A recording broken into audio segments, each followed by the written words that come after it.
pathen con tailou có gentheinaleh ka setna ho sangin ne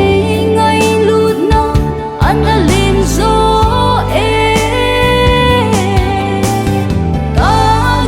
khellam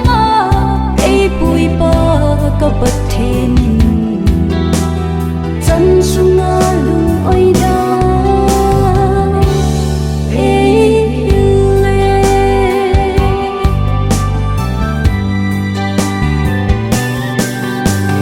Mite musetna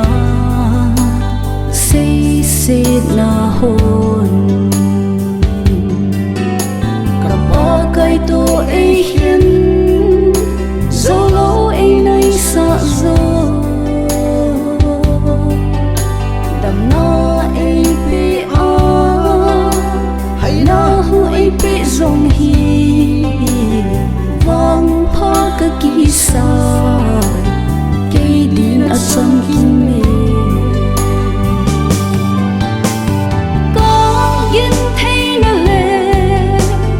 setna ho sangin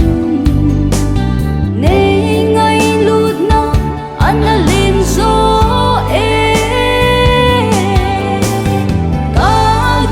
khellam eipuipa ka pathen chunga lung oidan eihil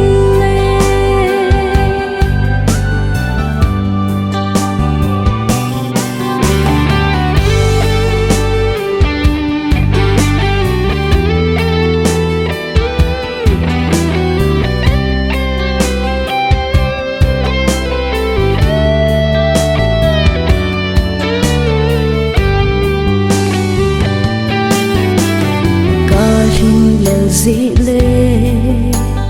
genthei ze in ka ngain eipa pain eino linte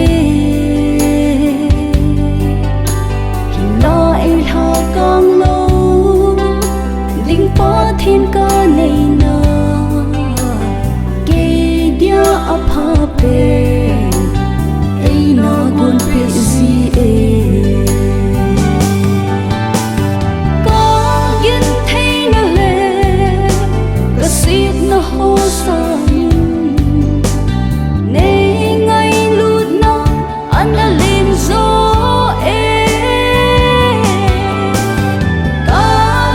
khellam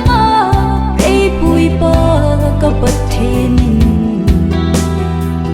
chunga lung oidan